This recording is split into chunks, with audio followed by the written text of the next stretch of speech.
Mga kababayan, hindi niyo magugustuhan ang balitang 'to, kasi ang tingin ko ito ang proof na hindi ibababa si Ngiwi sa puwesto, gagawan niya ng paraan. By hook or by crook, he knows and maybe that babaeng ahas knows na delikado sila 'pag 'pag nawala sila sa puwesto. Kaya hindi 'to bibitiw mga ate at kuya. Here's a post. Sinabi ni Ngiwi, "Hindi ako aalis sa palasyo hangga't hindi naaayos ang problema sa flood control. You have 5,500 flood control projects from Luzon, from Batanes to Jolo ang project na hindi naman flood control na ang binabaha lang naman mostly Manila and Central Luzon. Okay? Kaya lang naman binabaha ang ibang lugar sa Pilipinas dahil din sa illegal logging, deforestation, kaingin, ganyan-ganyan. Pero hindi naman dapat binabaha ang Pilipinas kasi agricultural land naman ang most part ng Philippines, hindi ba? Hindi naman tayo industrialized nation. So, bakit tayo babahain? So, yan. Pero ang ibang probinsya may flood control na hindi naman dapat. Tapos, katulad nun, kay Sisa pa nga lang, all over the Philippines. Sisa virus, all over the Philippines pala yung kanyang may insertion siya ng flood control, may mga paggawa-gawa ng kalsada, ng barangay hall, at kung anik-anik pa. 'Di ba? Or gymnasium ng barangay or ng school, ganyan. And then, yung flood control ni Sisa, mga nagkanda sira-sira, nagkanda anod-anod rin, nagkanda crack-crack din, no? Giba, guho rin. Si Sisa pa lang yon. Sabi nga ni Ping Lacson, lahat ng mga senador may flood, may insertion. So malamang, most, if not all, ay may mga ghost projects, kung hindi man flood control projects na marupok. Ilang senador pa lang yan, 24. Plus yung mga kongresista pa na 300 mahigit. Bawat kongresista sa tingin natin, meron talaga yung flood control project. Kasi doon tiba-tiba ang pera Plus, DPWH pa lang yan. Sabi ko nga sa inyo, napakarami pang departamento na may korupsyon. Hindi raw aalis si Ngiwi hanggat hindi naaayos ang problema sa flood control. Paano mo to aayusin, Ngiwi? So kung ghost project, ipatutuloy mo. Ipagagawa mo. Kung walang proyekto yung isang lugar, ano tabing ilog, tabing dagat, at kung saan pa man, mababang mga low-lying areas or whatever, yung ghost project, ipapagawa mo within 3 years? Kaya ba? With your remaining 3 years term? Saka kabababa? Paano yung mga marurupok? So, yung mga nag-crack, gigibain yun. 'Di ba? Papaltan ng panibagong materials, mas matrabaho. Tapos, kailangan maayos na ang bidding. Para naman hindi na mabigyan ng kontrata ang mga bulok gumawa. Magdasal ka, Ngiwi, na huwag na lang umulan sa Pilipinas. Yan nga po, kaya marami nagkaka-interest sa flood control projects, mga kababayan. Kasi hindi naman sila mafa-fact check kung hindi umulan ng malakas or kung hindi naman bahain ang kanilang lugar. Right? Hindi naman malala yung baha, wala namang mga kaingin, wala namang illegal logging. So kung umulan, hindi naman ragasa, makapagpagawa ng kahit hindi katibayan na flood control, o at least meron. Kahit hindi malaki yung budget, palalabasin na lang na malaki. Hindi raw siya bababa hanggat hindi naayos ang problema sa flood control. Hindi mo to kayang tapusin ng 3 taon. Wala kayong balak magpakulong ng mga politiko. May balak ba kayong magpakulong ng mga engineer sa DPWH? O ang target nyo lang, kontraktor? So, at saka, para hindi siya umalis sa pwesto, mga kababayan, babagalan niya. Right? Bureaucracy pa lang, lalo nang mabagal. Yung investigasyon, babagalan nito, di ba? Ay, hindi ko pa natapos ngayon, ba 2028 na. Ay, hindi ko pa natapos ngayon 2028, marami pa tayong problema sa flood control.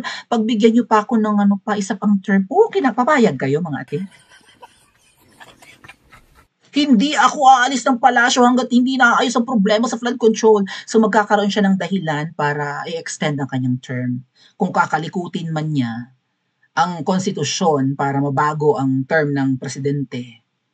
Halimbawa, magawa na twice tapos for 10 years instead of once na pang 6 years pero twice, 5 taon, pero for 10 years yon.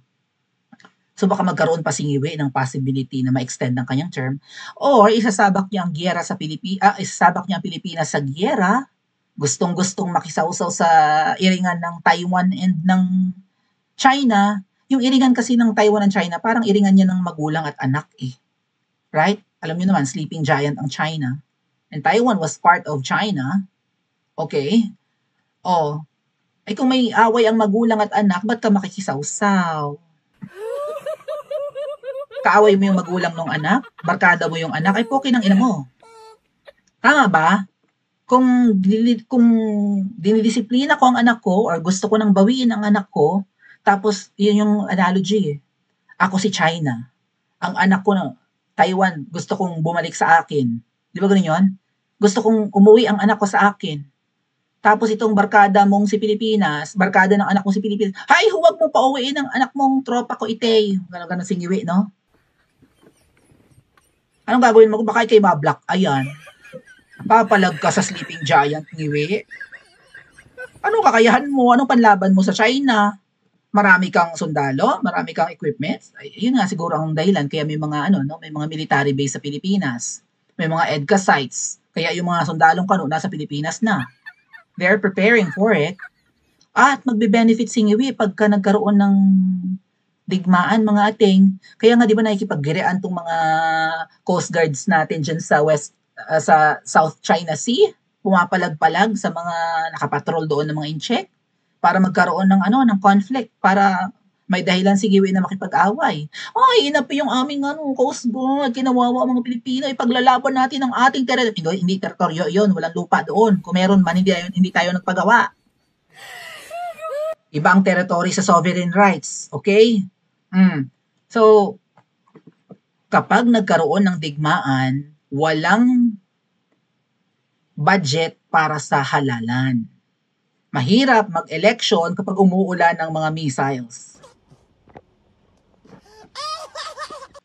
So kung hindi man niya isabak ang Pilipinas sa giyera, maninikluhod ito na baguhin ang bulok na sistema at konstitusyon, pero pabor sa kanya. Baka ma-extend pa nito ang term nito mga kababayan. Okay? Dahil nag-attempt naman ng pinsan nito si Tamba, di ba? For the People's Initiative. Pumirma raw ang mga tao at gusto nang baguhin ang saligang batas ng Pilipinas. Ang konstitusyon. Tanan. Yung pala, yung mga pumirma, yung mga binigyan ng ayuda. Pinalalabas laang na pumirma ang mga Pilipino dahil sumasang-ayon ang mga Pilipinong kailangan ng baguhin ang bulok na konstitusyon at sistema. Hindi siya, may sinabi pa si Ngiwi mga kababayan, pangarap daw niya na tapusin ang kagutuman ng mga Pilipino. May recent post siya niyan, napin ko Okay. Sandali lamang. I think shinare ko yan Ito po ang aking page, mga ate at kuya, bagong gawa, Princess Maui. Ayan. Naka-red ako ng winter coat that's in Yokohama, Japan. Kaya may inggit na naman si Libag. Hi, Libag, bitch! With my cover photo in Burj, Dubai, mga ate at kuya. Ayan. Saan ba dito yung pinost ko na about kay... Ay, pangit talaga ng ngipon! Ang ngipon! Huwag tumabis ang ngipon ni VP Sara kung puro keke naman. Puro talike.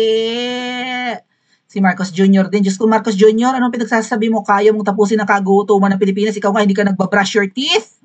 Brush your teeth. Halik-halikan pa kayo ng impaktang... Ewan ko, impacto ba? Asawa yata niya yun Pero ang ngipon mo, puro keke. Poke ng ina. Ikaw itong mukhang gutom hindi ka nga makapag-toothbrush. Ganito presidente natin. Kadiri sintabi sa kumakain. Anyway, let's continue. My God, I hate drugs. Drugs. I hate kiki rather. Saan ba yun? Ay, pangit Ano ba yan? Ba't sila magkakamukha? Charot. Ayan si Trililing, mga tat kuya. Biruin mo, sagot sa reporter, meow meow. May problema tayo dun May problema daw kung mag-meow-meow man si Kong Keiko. Wakang pa-Kels trip niya Feline lover siya Just like I, mga alit kuya. Love na love ko ang mga pusa. Ayan, inggit ka lang dahil panalo ang meow-meow ko at talo ang aw-aw. Bakit aso ba si Trililing Martin? Asan na yung post ni Iwi na ano, na tatapusin niya ang kagutuman. Sana naman magawa na. Anong sana naman? Nangangarap ka? Pangarap ko na maging 20 pesos ang bigas. Sabi niya, pangarap ko maging 20 pesos ang bigas. Tuparin mo, pangarap mo. Hindi mo nagawa. Kung di pa magkaroon ng kalamidad, hindi ka magkaka 20 pesos na bigas. Ang 20 pesos na bigas mo, dapat ipamigay mo na. May kalamidad, benta mo pa. Sana naman magawa natin na pag-alis ko bilang Pangulo ay wala nang gutom na Pilipino. Bakit walang gutom na Pilipino? Nagkanda utas na kayo dahil sinaba kayo sa gera. Nagkandamatay na kayo, pinaulanan kayo ng missiles ng China. Kaya, ang pangarap niya na walang gutom na Pilipino, ay mukhang matutupad sa dalawang bagay. Hindi na kayo gutom dahil nagkandamatay na kayo dyan sa Pilipinas at pinaulanan na kayo ng missiles. Or B, hindi na kayo gutom kasi lahat kayo or karamihan sa mga Pilipino lulong na lahat sa droga. Dahil ang kanyang campaign against illegal drugs, failure. It's an epic fail. Wala pa siyang napapasarang mga laboratorio ng droga sa Pilipinas or saan ba galing yung mga nahaharap nila bulto-bulto na bilyones ang halaga na tiyabo. Bakit may mga bulto-bultong tiyabo na nahaharang o nako-confiscate, yung iba palutang-lutang sa dagat. Bakit? O, ibig sabihin umuulan, bumabaha na naman ng tiyabo sa Pilipinas. Alam niyo naman ang epekto ng tiyabo, hindi kayo nagugutom pero ang taas ng inyong energy. Kaya mga nagtatiyabo, hopyak ang mukha kakasuyop at walang ganang kumain pero buhay na buhay, gising na gising. O matutupad naman ang kanyang pangarap. Sana naman magawa natin na pag-alis ko bilang Pangulo ay wala nang gutom na Pilipino. Umalis ka na laang. Di bali kami gutom, basta umalis ka na. Marcos resign. Sukang-suka na ang Pilipino sa'yo. My God, hindi ka ba tinatablan ng hiya? Ayaw ka na ng mga Pilipino. Pakapalan na lang ng mukha. Sabi nga ni VP Sara, pagka may bisyo ay talagang praning at baka palang mukha. Tama ba? Pa-comment nga po sa comment section at mag-like and subscribe din po kayo.